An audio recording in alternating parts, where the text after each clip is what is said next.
Hey guys, today's story is about a kidnapping. Our group started a new 3.5 D&D campaign about 6 months ago. We met usually on Thursdays, and sessions, for the most part, went smoothly. That is, however, until you got to the exploration part of the game. Or, God forbid, trying to follow the plot. Our DM is very much one of those types of DMs that are a gotcha type. He thinks that he's being smart by treating everyone else like they're stupid.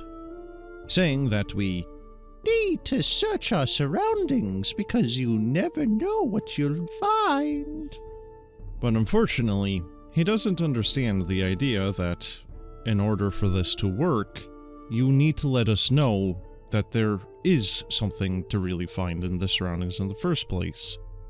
It's like being in a house that's on fire, but if you don't tell us that it's on fire, or give us signs that a fire is starting, how are we supposed to know that it was on fire in the first place? Are we supposed to wait until we start taking fire damage or start suffocating in the smoke? The exploration part of the games usually went one of two ways.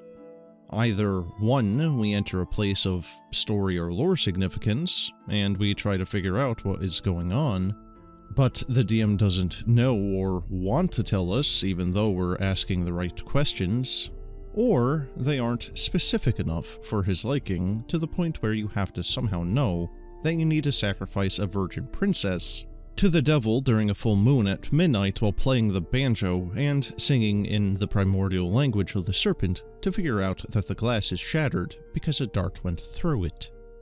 Or two, he doesn't give us the key information, like a description of a particular location, or, again, broken glass on the floor, to indicate a particular aspect of the location that we need to deduce what happened. And thus it makes us look like idiots, while he giggles like a schoolgirl, thinking of just how smart he is. I'm getting a bit off topic, but I feel as though it's important to note, as that's the kind of style of this particular DM. But what really did it for me was, as you can probably guess by the title, was just missing a session. I don't remember what it exactly was, but I know that I missed a session because I was either sick or I had plans that evening. And so, the session went on without me, and I felt comfortable in the idea that I wouldn't be missing anything too important in terms of story or exploration.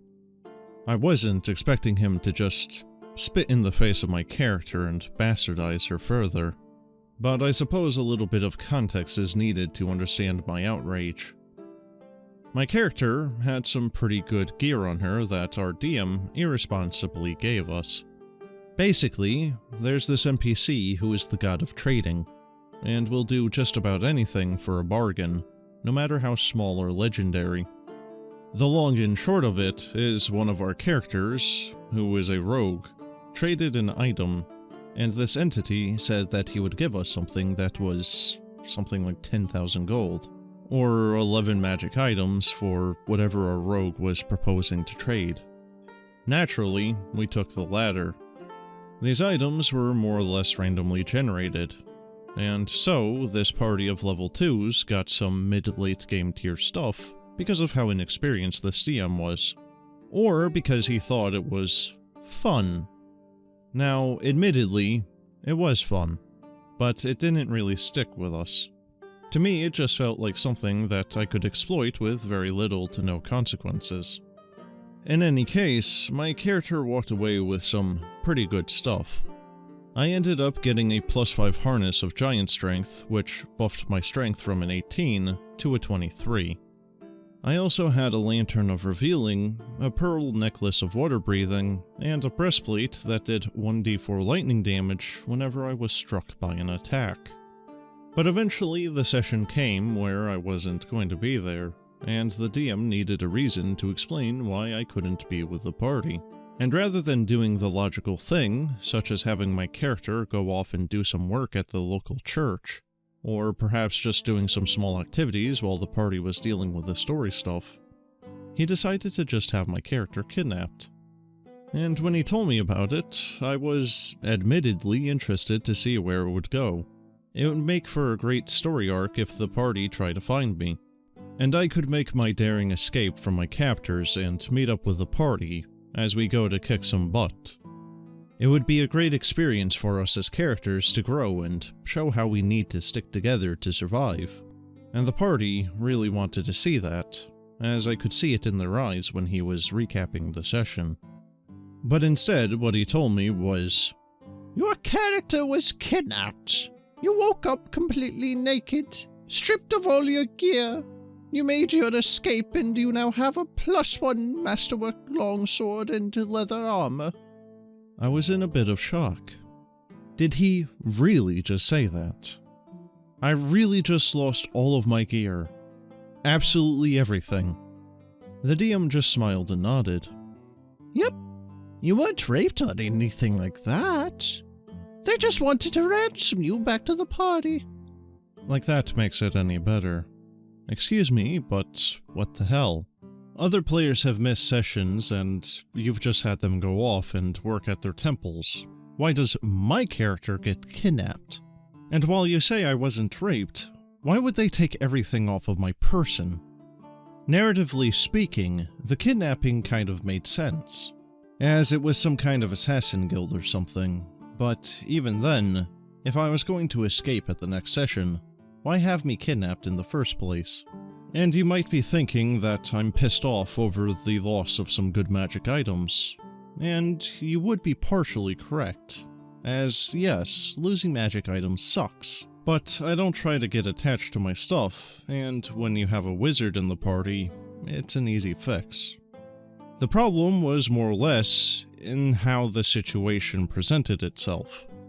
If I'm gone for literally one game for reasons out of my control, why do I get punished by losing all of my gear? Not to mention, he didn't even bother asking me if I was okay with my character getting kidnapped, especially given the circumstances of the abduction itself. It's a complete contradiction to the character herself, and is literally a spit in her face. Had it been just the magic items, it would have just been, "Aw man, that sucks. Oh well, I got more." But to take all of her magic items, strip her of her dignity, and remove any agency that I, as the player, have in that situation? Not to mention, it's something completely random and inconsequential with no bearing other than, LOL, your character was kidnapped and now she's naked. Aren't I such a great and smart DM? It's utter bullcrap. I wrote the character as this stoic ranger who does everything in her power to protect the mortal realm from threats beyond this world.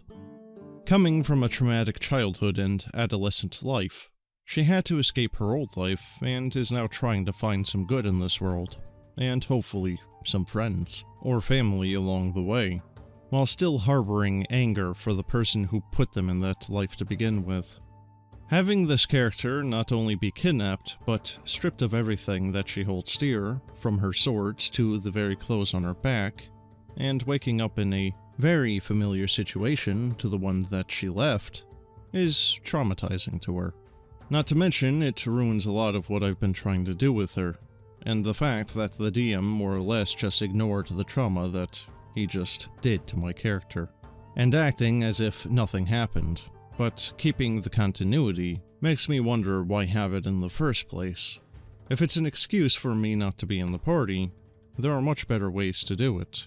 Rather than just, by the way, you lost everything except for these particular items. Well guys, I'm not quite sure what to take of this. Obviously, with the DM being inexperienced, he made quite a few mistakes. Like giving the players overpowered gear, and then having this player effectively get punished for missing a session. Part of me wants to think, though, that maybe it wasn't necessarily a malicious attempt at punishing this individual, but a attempt at slowly nerfing the gear that they gave the players overall. The DM might have realized that, hey, I screwed up, I shouldn't have given them this stuff. But rather than handling it well, by either retconning it or just talking to the players. He instead did it in a pretty piss-poor manner. But whether or not he did try to fix a few of his mistakes rather improperly, that still doesn't really fix him being condescending. But that's the end of the story. Hope you enjoyed. Let me know what you guys think of this DM and whatnot in the comments. And, as always, have a good one.